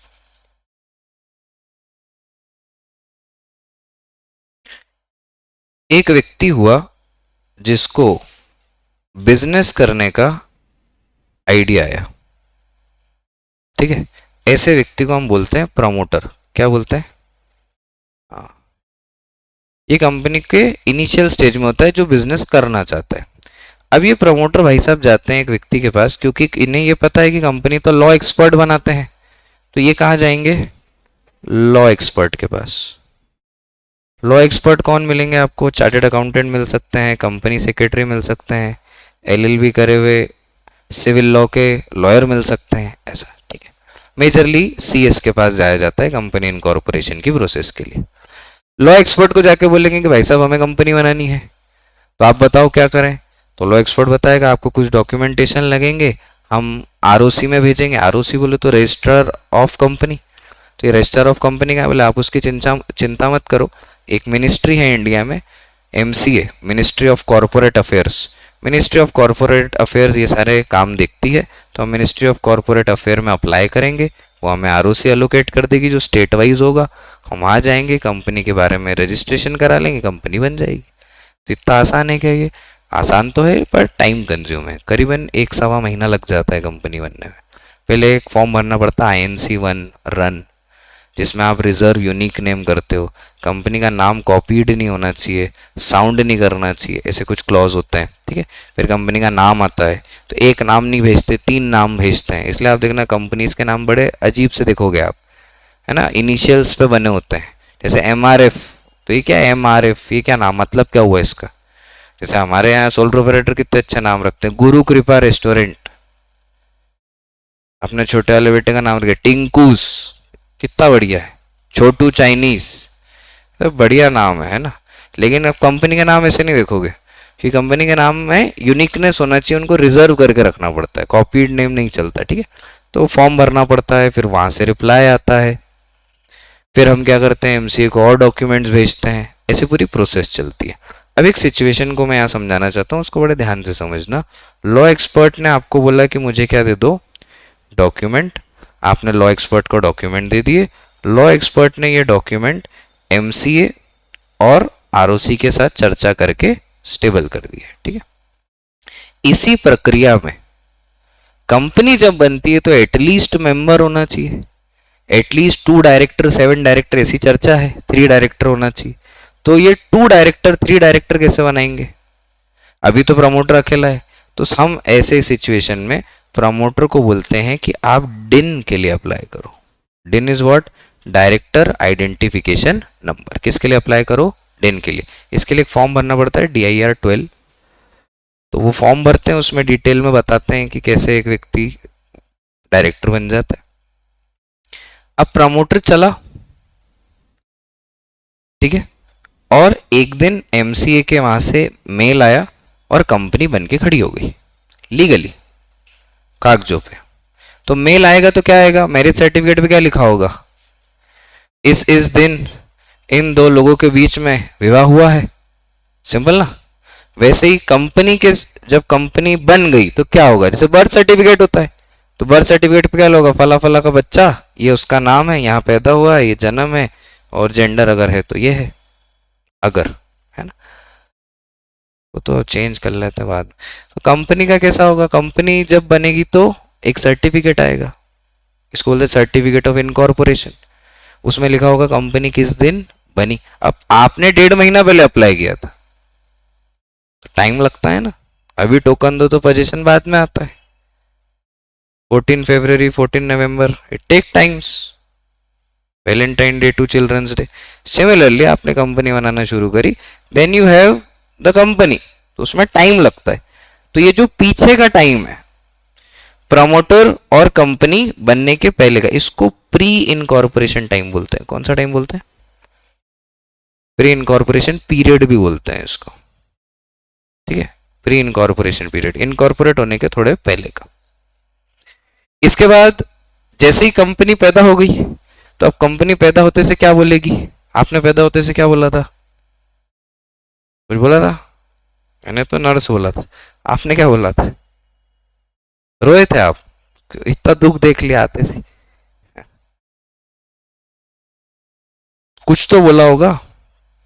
मम्मी पापा किसी को याद करते हैं ना, कौन है अपने आसपास, उनको देखा। तो जैसे कंपनी पैदा होती है ना, तो ये भी देखना चाहती है कि कौन है मेरा मालिक। अब तकलीफ ये है कि कंपनी जो है वो लीगली है, और लीगली कंपनी को ये समझाया गया है कि तुम्हारा मालिक वो जिसके पास क्या हो, शेयर। अब प्रमोटर अब क्या बन गया है, डायरेक्टर, पर अभी भी इसके पास क्या नहीं है, शेयर। तो कंपनी मानेगी नहीं कि ये मेरा मालिक है। कंपनी लेडीज है, थोड़ी सी बेवफा है, मानेगी नहीं है इतनी जल्दी, ठीक है। ऐसी सिचुएशन में हम सबसे पहली बार डायरेक्टर को लाके कंपनी के सामने खड़ा करते हैं, और पहला इशू ऑफ शेयर डायरेक्टर को किया जाता है। डायरेक्टर कंपनी में पैसे देता है, जिसको हम बोलते हैं कि इतने पैसे से कंपनी स्टार्ट हुई, और उसके बदले में डायरेक्टर को शेयर सर्टिफिकेट दिए जाते हैं, शेयर इशू किए जाता है। अब डायरेक्टर या फिर ओनर या फिर मेंबर, ये शेयर होल्डर भी बन गया। मैंने कहा ना, किरदार निभा सकता है ये। अब अगर ये प्राइवेट कंपनी है तो प्राइवेट प्लेसमेंट करे और शेयर स्प्लिट करके ट्रांसफर करके बेचे। अगर पब्लिक कंपनी है तो मार्केट में चला जाए और शेयर बेच दे। ऐसा नहीं होता। अगर पब्लिक कंपनी है और ये शेयर बेचना चाहते हैं तो अब इन्हें लिस्टेड कंपनी की कैटेगरी में भी आना पड़ेगा। इन्हें क्या करना पड़ेगा, अपने आप को किसी रजिस्टर्ड स्टॉक एक्सचेंज में लिस्ट कराना पड़ेगा। कितने रजिस्टर्ड स्टॉक एक्सचेंज है अपने यहाँ? बहुत सारे हैं, 2 मेजर हैं, BSE और NSE। इंदौर में भी 2-3 मिल जाएंगे आपको। बहुत सारे स्टॉक एक्सचेंज होते हैं। किसी भी रजिस्टर्ड स्टॉक एक्सचेंज में आप रजिस्टर करा लो तो आप लिस्टेड कंपनी भी हो जाएंगे। तो आप कंपनी जो शेयर इशू करती है पब्लिक में, उसका पब्लिक कंपनी होना जरूरी है, उसका लिस्टेड कंपनी होना भी जरूरी है। ठीक है, तो पब्लिक कंपनी हो गई, लिस्टेड कंपनी हो गई। अब वो कंपनी क्या कर सकती है, मार्केट में अपने शेयर बेच देती। पहली बार बेचेगी तो IPO, इसके बाद बेचेगी तो FPO। ठीक, मुझे बताओ क्या यहाँ तक बात समझ में आई? पक्का? बस इसके बाद सारी कहानी शुरू हो जाती है। ठीक है, तो कंपनी के इनकॉर्पोरेशन के बाद का पीरियड कैसा है? Post incorporation period. क्या इतना ध्यान रखोगे? पक्का? तो कंपनी किसने बनाई? शुरू करी, प्रमोटर को आइडिया आया था, फिर प्रमोटर कहाँ गया? लॉ एक्सपर्ट के पास। लॉ एक्सपर्ट ने मांगे डॉक्यूमेंट्स, फिर डॉक्यूमेंट्स कहाँ सबमिट हुए? एमसीए आरओसी में। एमसीए आरओसी ने उसको सब क्रॉस चेक किया, नाम वाम फाइनल किया और फिर सर्टिफिकेट ऑफ इनकॉर्पोरेशन दे दिया। एक बात और होती है इसमें, कंपनी पैदा हो गई, ये सर्टिफिकेट तो मिल गया, कंपनी बिजनेस कर सकती है क्या अभी से ही? इसमें थोड़ा सा ग्लिच, उसको समझना। एक चीज ये होती है कि प्रमोटर को बोला जाता है प्री इनकॉर्पोरेशन पीरियड में कि आप बिजनेस स्टार्ट कर दो, ऑर्डर ले लो, डील करना स्टार्ट कर दो, है ना, लोगों से बात करने लग जाओ, मिलने लग जाओ, स्टॉक करने लग, पैसा आपके पास है ही। जब कंपनी बन जाएगी तो हम आपको ओनर बना देंगे, जो भी प्री इनकॉर्पोरेशन में खर्चा हुआ है उसे प्रिमिलरी एक्सपेंसेस बोल के राइट ऑफ करवा देंगे। ठीक है, आप कंपनी के मालिक बन जाओगे और कंपनी जैसे ही इनकॉर्पोरेट होगी उसका बिजनेस भी स्टार्ट हो जाएगा। कुछ सिचुएशन में वो अलग होता है, कुछ सिचुएशन में प्रमोटर ही बोलता है कि पहले कंपनी बनाओ, जब बनेगी फिर बिजनेस स्टार्ट करेंगे। कई बार बना के रुकना पड़ता है। तो ऐसी सिचुएशन में एक और सर्टिफिकेट आता है जिसको बोलते हैं कमेंसमेंट ऑफ बिजनेस का सर्टिफिकेट, कि कंपनी पैदा हो गई है और अब ये बिजनेस के लिए भी तैयार है। क्या यहां तक बात क्लियर होती है? कुछ बातें पढ़ के देखते हैं। बहुत गहरी और लंबी चर्चा है, मैं करने पे आऊंगा तो बहुत समय निकल जाएगा, पर मैं कोशिश कर रहा हूं कि थोड़ी जल्दी जल्दी आपसे बात कर सकूं। आइए, process of incorporation of a company divided into 4 stages. Number 1, पहली स्टेज क्या है? प्रमोशन। अ पर्सन और a group of person who agree to start a business in the form of company are called promoters. तो अब ये MCQ के लिए point हो गया कि एक प्रमोटर होता है, एक से ज्यादा हो सकते हैं, दोनों हो सकते हैं। These promoter undertake the responsibility to bring the company into existence by promoting its objective and activities, which is the first stage of incorporation of company. बोलो जी, क्या ये बात क्लियर होती? Then we have registration of the company. अब registration of the company कहाँ होता है? ऊपर पढ़ के आए हो आप, कौन से एक्ट में होता है? Companies Act 2013 में। तो ये बोलते हैं in order to incorporate a company, procedure prescribed in the Companies Act 2013 should be followed. This includes number 1, promoter have to get proposed company name approved by the registrar of the company, which is ROC, registrar of the company. तो नाम approve कराने के लिए कौन सा form भरना है? INC1 या रन। रन मतलब रिजर्व यूनिक नेम, अब तो INC1 में ही हो जाता है। ठीक है, और पूरे फॉर्म कौन से होते हैं? स्पाइस प्लस करके फॉर्म आते हैं, तो उसमें भरना पड़ता है। ठीक है, after getting the name of the proposed company, proposed company क्या बोल रहे हैं? अभी बनी नहीं है ना, अभी हम प्रपोज कर रहे हैं कि ये नाम हमको मिल जाए कंपनी का, ऐसा। After getting the name of proposed company the promoter have to submit memorandum of association. ये तो मुझे लगता है आपको पता होगा, एमओए ये भरना पड़ता है, और एओए आर्टिकल ऑफ एसोसिएशन। साथ ही साथ consent of first director. Director किसको बनाया था अपन ने? प्रोमोटरी बन के डायरेक्टर आ गया था ना, तो उसको एक कंसेंट भी देना पड़ता है कि हाँ मैं एज अ डायरेक्टर इस कंपनी को ज्वाइन करता हूँ। तो इसीलिए डायरेक्टर के आइडेंटिफिकेशन के लिए एक फॉर्म मैंने भरा है DIR 12, और उसको क्या बनाया? डायरेक्टर। उसके पास क्या नंबर होना चाहिए? डिन नंबर होना चाहिए। डिन क्या है? एक तरीके का उसका रोल नंबर है। ऐसे कंपनी के पास भी UIN होता है, यूनिक आइडेंटिफिकेशन नंबर, जिससे कंपनी को पहचाना जाता है। ठीक है, जैसे GST नंबर होता है। And a declaration that the requirement of the companies act has been complied with. Declare मतलब मैं सब ये सूचित करना चाहता हूं कि कंपनीज एक्ट में जो जो भी लिखा है वो सब मैंने फॉलो किया है। ठीक है, थोड़ा सा लीगल चर्चा है। इसके बाद द रजिस्ट्रार मतलब ROC is satisfied that the requirement of Companies Act 2013 has been complied with, he shall issue the certificate of incorporation to the company, just like a birth certificate. ठीक, फिर आता है third stage which is capital subscription. अब इसको थोड़ा ध्यान से समझना। ठीक है ना। ये थोड़ा काम की चीज़ है, अपने अकाउंटिंग है इस पे, तो इसको थोड़ा ध्यान से देखते हैं। कैपिटल सब्सक्रिप्शन का मतलब क्यों है, क्या चर्चा है ये, हम क्या बना रहे हैं, बिजनेस, बिजनेस किससे रूल करेगा, कैपिटल से। जितना ज़्यादा कैपिटल उतना बड़ा बिजनेस से बोलते हैं ना। तो कंपनी में बहुत लोग आएंगे, पैसा लगाएंगे, तो थोड़े रूल रेगुलेशन होना चाहिए। कैसे होते हैं देखते हैं। सबसे पहले एक वर्ड आता है prospectus. It is a document in which terms and condition of issue and stated along the purpose of the proceeds of issue. Prospectus is just like a invitation. जब भी आप पब्लिक ऑफर करेंगे तो prospectus में आपको लिखना पड़ेगा कि आप किन कारणों से शेयर इशू करना चाहते हैं, क्या वैल्यूएशन आप चाहते हैं, कितने पे शेयर इशू होता है। तो जब भी आप कैपिटल का ऑफर करेंगे तो पहले क्या इशू करेंगे, प्रोस्पेक्टस। ठीक है, जैसे आपको शादी का कार्ड आता है फिर आप जाते हो ना, वैसे ही शेयर होल्डर भी तब शेयर खरीदता है जब प्रोस्पेक्टस आता है। ठीक। Then we have another term which is considered as minimum subscription. What do you mean by subscription? Netflix का सब्सक्रिप्शन, अमेजोन का सब्सक्रिप्शन, वैसा सब्सक्रिप्शन मतलब क्या, कंपनी ने शेयर ऑफर किए कि हमारे शेयर खरीदिए, तो ऑफर किए मतलब इशू किए, आपने इन शेयर खरीदने में अपनी दिलचस्पी दिखाई होगी। तो अब तीन सिचुएशन बन गई। कंपनी ने 100 शेयर इशू किए, 150 लोगों को लगा कि हमें कंपनी के शेयर खरीदना चाहिए, तो यहाँ जो सब्सक्राइबर आए हैं वो कितने आ गए हैं, ज्यादा। एक सिचुएशन ये हो सकती है कि 100 शेयर इशू किए थे, 100 ही लोग खरीदने में इच्छुक है, सब्सक्राइबर कितने आए हैं, 100, तो इक्विवेलेंट हो गया। कई बार उल्टा भी हो जाता है, आपने 100 शेयर इशू करना चाहे, सब्सक्राइबर सिर्फ 80 आए। ठीक है, तो अब सब्सक्रिप्शन और सब्सक्राइबर कितने हो गए, कम। तीन तीन सिचुएशन बनना चाहिए, होता ही है ना। शादी में आपने लोगों को बुलाया तो आपने कार्ड के हिसाब से कैलकुलेट किया तो 2000 लोग आने थे, तो अब तीन ही सिचुएशन, या तो 2000 आ जाए, या तो 2500 आ जाए, या तो 1500 आ जाए, बिल्कुल वैसे ही। मिनिमम सब्सक्रिप्शन का कहना क्या है, समझते हैं बात को। ये थर्ड सिचुएशन पे बात कर रहे हैं। ठीक है, थर्ड सिचुएशन क्या है, जब कम आ जाते हैं तो, है ना।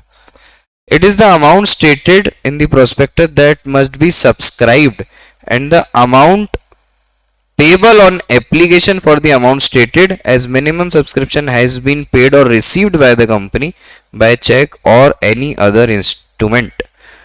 In case minimum amount is not subscribed and the amount payable on application is not received within the specific period, the application money shall be refunded within 15 days from the closure of the issue. Technical हो गया, easy बोल देता हूँ, simple ध्यान रखना। मैंने शादी में 2000 लोग बुलाए थे, 1500 लोग आए, बहुत कम आ गए। खाना कितने का बनवाया होगा, कम से कम 2000 का मिनिमम बनवाया होगा। अब 1500 आए तो 500 लोग के खाना तो वेस्ट हो गया। तो फिर भी 500 लोग के जो वेस्ट खाना है इसका क्या करेंगे, इसके पैसे दोगे कि नहीं दोगे, कैटरिंग वाले को देना पड़ेंगे ना। तो अब कंपनी के केस में समझना, कंपनी ने 100 शेयर इशू करना चाहे, 80 लोग आए, तो 20 शेयर का पैसा तो कंपनी के पास आएगा नहीं। तो कंपनी कितने इशू कर दे शेयर, अभी 80 कर दे। अब कंपनीज एक्ट ये बोलता है कि कैपिटल सब्सक्रिप्शन क्लॉज के हिसाब से आपको मिनिमम सब्सक्रिप्शन फॉलो करना चाहिए। अगर आप पब्लिक ऑफर लाते हैं और 90% से कम पब्लिक आपके ऑफर में इंटरेस्टेड है, इसका मतलब अभी पब्लिक को आप पे भरोसा नहीं है, वो अपने पैसे आपकी कंपनी में इन्वेस्ट नहीं करना चाहते हैं, आपके शेयर खरीदना नहीं चाहते, उनको लगता है कि अभी आप उन्हें कमा के नहीं दे पाओगे। तो जब उन्हें आप पे भरोसा नहीं है तो आप इस इशू को नहीं कर सकते। आप इस इशू को क्या नहीं कर सकते, आगे कंटिन्यू नहीं कर सकते। अब इन्होंने बोला सर वो अप्लाइड और रिफंडेड वो क्या होता है, तो वो जो 80 लोग आए थे उन्होंने तो पैसा दिया होगा ना।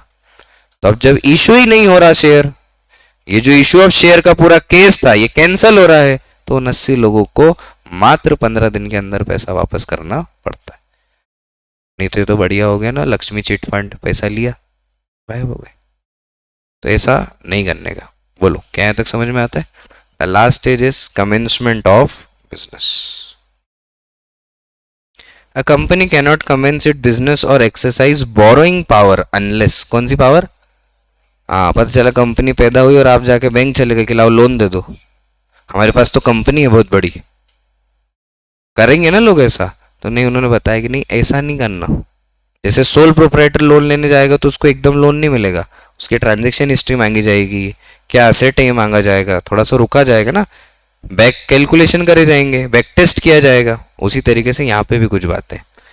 The director do not file a declaration with the ROC to affect that every subscriber to the memorandum of association has paid the value if the share at any agreed to be taken by him। जब तक director ये declaration ना दे दे कि MOA में sign करने वाले सारे व्यक्ति कंपनी के मेंबर्स कंसिडर हो गए हैं, तब तक कंपनी के कमेंसमेंट ऑफ बिजनेस को नहीं माना जाता। मान लीजिए अब 60 डायरेक्टर है तो एमओए साइन करेंगे ये। अब इसमें से 5 ने करा, 2 ने नहीं करा, और आप चले गए बैंक, खिलाओ पैसा दो हमको, वही तो कंपनी है। तो अभी कंपनी 100% कमेंसमेंट की स्टेज पे नहीं है ये, ठीक है ना। तो एक और छोटा सा पॉइंट होता है इसमें, a verification of its registrar office should be filed by the company with the ROC. Company जब बनती है तो एक ऑफिस आपको खोलना पड़ता है, उस ऑफिस को रजिस्टर्ड ऑफिस बोलते हैं। थोड़ा सा वर्ड में कंफ्यूजन होता है, एक वर्ड होता है ROC, registrar of the company, और एक होता है रजिस्टर्ड ऑफिस। तो अपन सोचते हैं दोनों एक ही चीज है, ऐसा नहीं है। मेरी कंपनी का ऑफिस कहाँ है? ये कंपनी रजिस्टर ऑफिस है। एमपी में एक आरओसी है जो सारी कंपनी का बही खाता मेंटेन करता है। तो ये दो अलग बातें हैं। होता यूं है, आरओसी को आपसे कोई बात करना हो या आपको आरओसी से कोई बात करना हो तो यहाँ तो लेटर लिखा जाता है ना। आपने देखा होगा डाकिया डाक लाया, देखो क्या लाया, तो वो डाक आएगा किस पे? आपके रजिस्टर्ड एड्रेस पे।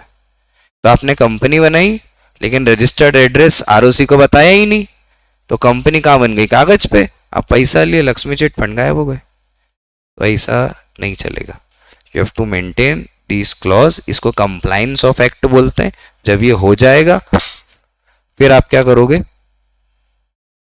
कंप्लायंस ऑफ एक्ट बोलेंगे। जब ये हो जाएगा फिर आप क्या करोगे? कमेंसमेंट ऑफ बिजनेस की स्टेज पे आ जाओगे। अब बिजनेस कमेंस किया जा सकता है। बोलो, क्या इनकॉर्पोरेशन ऑफ कंपनी समझ आया? पक्का? थोड़ा सा आगे बढ़े। कितनी स्टेज है अपने पास? 4। कौन कौन सी स्टेज है भाई बताओ? प्रमोशन, रजिस्ट्रेशन, कैपिटल सब्सक्रिप्शन और लास्ट कौन सी है? Commencement of business.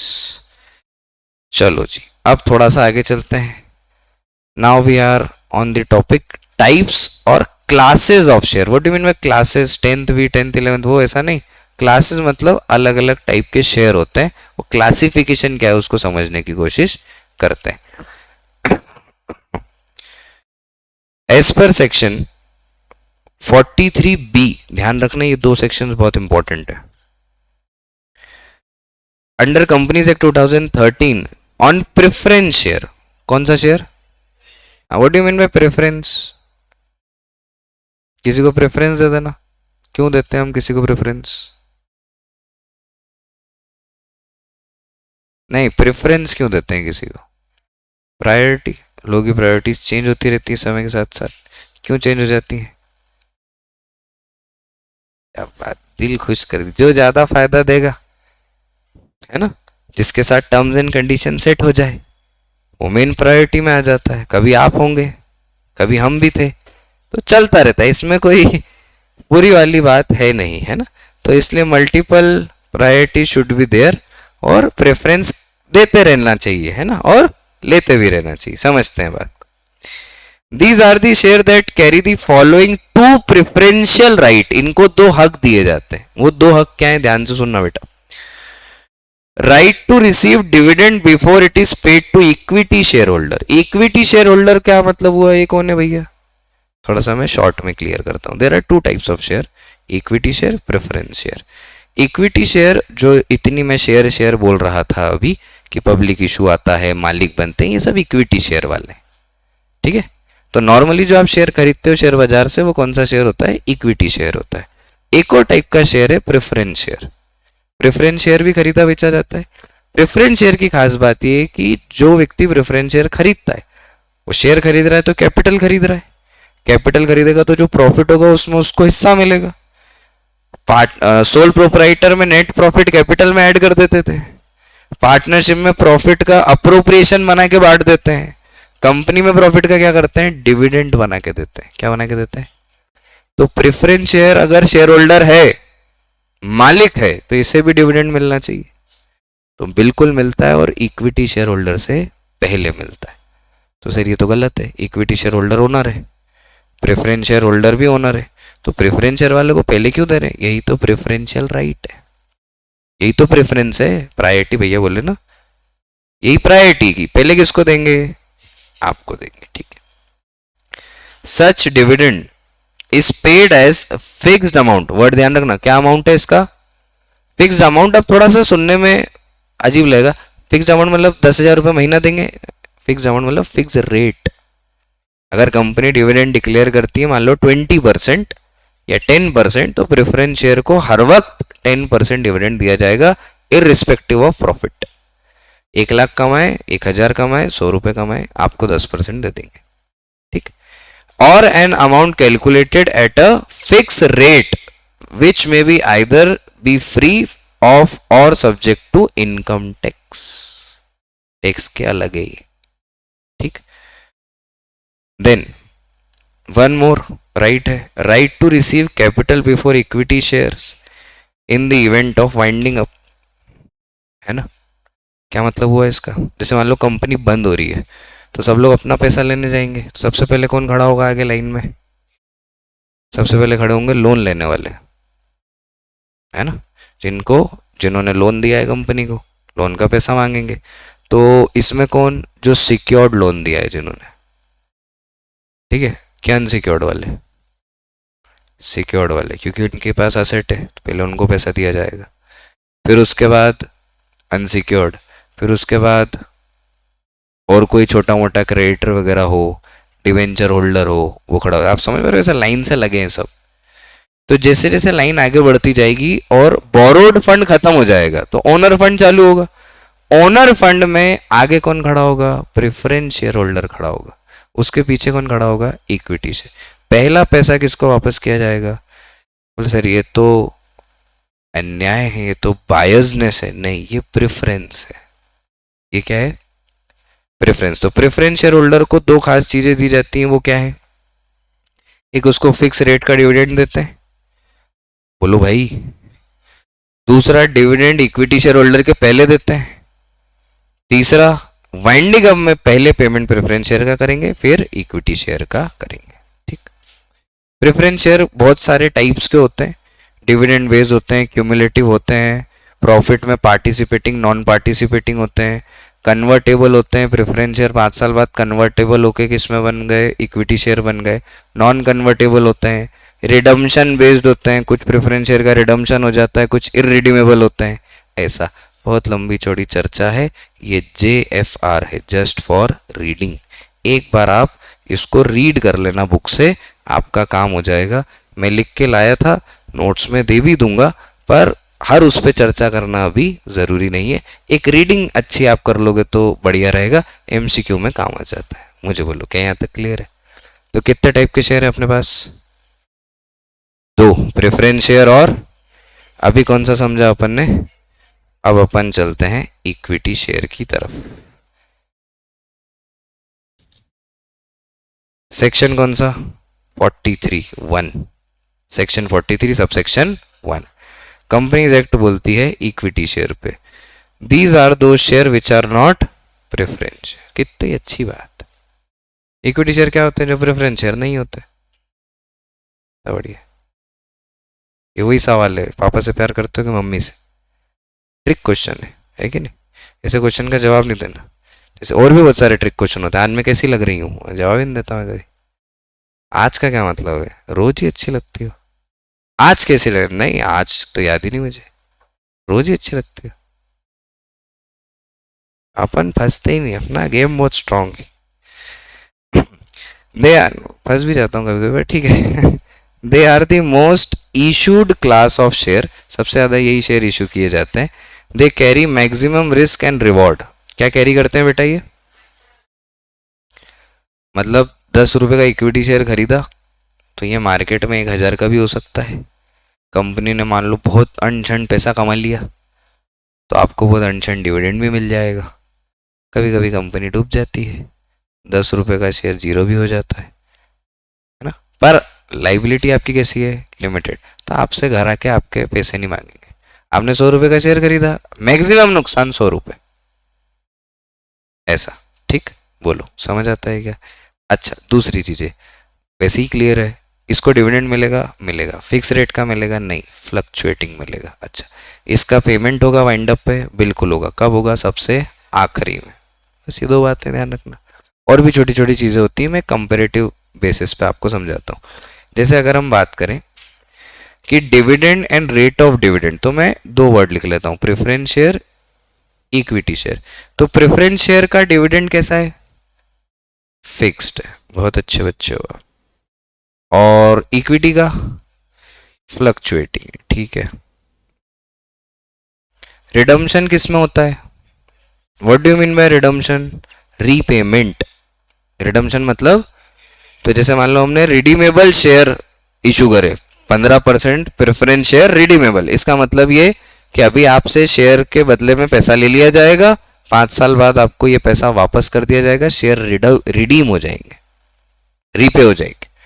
Equity share में इस तरीके का कोई रिडम्पशन की चर्चा नहीं है। रीपेमेंट होता है क्या प्रेफरेंस शेयर का? बिल्कुल होता है, इक्विटी से पहले होता है। ठीक है, इक्विटी शेयर वालों का भी होता है। वोटिंग राइट किस में है? प्रेफरेंस में वोटिंग राइट होते हैं, इक्विटी में वोटिंग राइट होते हैं, प्रेफरेंस में वोटिंग राइट नहीं होते। ध्यान रखना है बात। सब तुम्हारे हिसाब से चलेंगे तो फिर प्रेफरेंस ही दे दो ना सबको, कुछ तो कम ज़्यादा करना पड़ेगा। और right to participate in management, ये भी इक्विटी में है, प्रेफरेंस में। छोटा सा क्लासिफिकेशन है, ध्यान रखिएगा। ठीक, तो एक टेबल होगा आपकी टीएस ग्रेवाल में, difference between preference share and equity share, यहाँ पे पढ़ना चाहिए उसको। ठीक है, यहाँ पढ़ लेना उसको एक बार। बोलो जी, क्या मैं मानूं कि आपको ये क्लियर हुआ कि there are 2 types of shares? 2 class हैं शेयर के। कौन कौन से 2 क्लास हैं? प्रेफरेंस शेयर और equity. Equity share is directly related to owner, preference share is also related to owner, but there are some preferential right. ठीक है, now let's move to next topic which is classification of share capital. जब share पे बात कर ली तो share capital पे भी बात कर लेते हैं। बोलो जी। ठीक है, शेयर कैपिटल पे जब हम बात करते हैं तो यहां पे आपको ध्यान रखना है कि there are 3 types of capital, authorised capital, issued capital, subscribed capital. ठीक है, मेरे को ऐसा लगता है कि इसको नेक्स्ट सेगमेंट में करना चाहिए। क्या बोलते हो? आज के लिए इतना ठीक है क्या? है ना, मैं ओवरबर्डन तो नहीं हो गया ना? हाँ, थोड़ा सा अपन इसको नेक्स्ट सेगमेंट में करते हैं। ठीक है, तो अभी अपन ने जो कवर किया वो कहाँ तक कवर कर लिया मेरे दोस्त? हमने कवर कर लिया इंट्रोडक्शन टू कंपनी हो गया अपना। ठीक है, फिर अपना हो गया इनकॉर्पोरेशन, फिर अपना हो गया क्लासेस। अब अपना बचा है क्या? शेयर कैपिटल वाला। शेयर कैपिटल में मुझे थोड़े से ना एग्जाम्पल और थोड़ा सा डिटेल डिस्कशन है इसमें, तो इसको थोड़ा सा मैं आज के सेगमेंट में ज़्यादा डिस्कस नहीं कर रहा, मैं इसको करूँगा नेक्स्ट सेगमेंट में। 30 मिनट्स का डिस्कशन अभी बचा है, ये हो जाएगा तो फिर हमारा पूरा पॉइंट कवर हो जाएगा थ्योरी का। ठीक है, तो अब अगला सेगमेंट क्योंकि मैं कट कर रहा हूं तो अगला सेशन भी थोड़ा सा बड़ा रखेंगे, जिसमें पहले इसको कवर करेंगे और फिर कुछ क्वेश्चंस पे चलेंगे। देखो ऐसा है ना, कोई हार्ड एंड फास्ट रूल नहीं है मेरा कि मेरे को इतने दिन में पढ़ा के खत्म करना है। ठीक है, आपके समझने की क्षमता से चल रहा हूं मैं। अगर आपको थोड़ा टाइम लगेगा तो मैं टाइम दे दूंगा, क्योंकि अपने पास अभी बहुत टाइम है, अपन फ्री हैं अभी, अपनी शामें फ्री हो चुकी हैं, तो आप चिंता ही मत करो, आपको मैं टाइम दे दूंगा, उसमें कोई प्रॉब्लम नहीं। क्या यहाँ तक बात क्लियर है? पक्का? तो मैं मानूँ आपको इतनी थ्योरी क्लियर है। अभी आप घर जाके क्या करोगे? टीएस की एक बार रीडिंग कर लेना, कोई भी बुक आपके पास हो उसकी रीडिंग कर लेना। दूसरा, एमसीक्यू जरूर ट्राई करना। क्या ट्राई करोगे? क्योंकि देखो एमसीक्यू इंपॉर्टेंट है, 80 में से 20 नंबर के तो एमसीक्यू ही है। अब मान लो 4 इसमें से आ गए तो अपना फायदा हो गया ना। तो MCQs, you should read MCQ and solve MCQ. MCQ की एक बहुत अच्छी बात है, मैं वो बताता हूँ। एमसीक्यू की खास बात क्या है, या तो एमसीक्यू आता है या तो एमसीक्यू सिखा के जाता है। आपने एक क्वेश्चन पढ़ा, authorise capital is also known as dash, नीचे लिखा है नॉमिनल कैपिटल, इशूड कैपिटल, ये आपको लगा इशूड कैपिटल होता है, यू टिक इशूड कैपिटल। आपने बोला चलो पीछे जाके देखता हूँ सही आंसर है या नहीं। आप पीछे गए, आपने देखा नहीं, अरे ये तो नॉमिनल कैपिटल होता है। तो अब आपको जो पता था वो गलत पता था, तो एक तो आपको आया नहीं, लेकिन अब आपको पता चल गया कि ऑथोराइज कैपिटल का एक और नाम क्या है, नॉमिनल कैपिटल। एमसीक्यू सॉल्व करने की ये बहुत खास कला है कि या तो वो आपको एक बार में आ जाएगा और या फिर वो आपको सिखा जाएगा। एमसीक्यू यहाँ पे भी इंपॉर्टेंट है बोर्ड में, सीयूईटी में भी बहुत इंपॉर्टेंट है। जो एमसीक्यू आपको बोर्ड में 1 नंबर देता है वही एमसीक्यू सीयूईटी में 5 नंबर देता है। तो इसलिए सीयूईटी के लिए भी और एमसीक्यू बोर्ड के लिए भी हमें एमसीक्यू पे थोड़ा काम करते रहना चाहिए। और मैं आपको थोड़ा सा कैलकुलेशन बता देता हूँ, रोज 10 एमसीक्यू अगर आप कर लो 90 दिन तक तो कितने हो जाएंगे, 900 एमसीक्यू करने वाले को के बाद आपको लगता है कि बोर्ड ऐसा कुछ पूछ लेगा जो आप जवाब नहीं दे पाओगे? और तब भी ना दे पाओ तो फिर तो भोले की कृपा है, फिर इलाज कराएं, कोई दोष वोष निकलेगा तो हवन करा लें, हो जाएगा ठीक है ना। बोलिए क्या यहाँ तक ठीक है? चलिए, thank you so much, thank you for listening, है ना। अभी समय आ गया है आपके पढ़ाई का, बहुत कम दिन बचे हैं, तो stay motivated, stay hard, stay strong and remember, alone is always awesome. Thank you.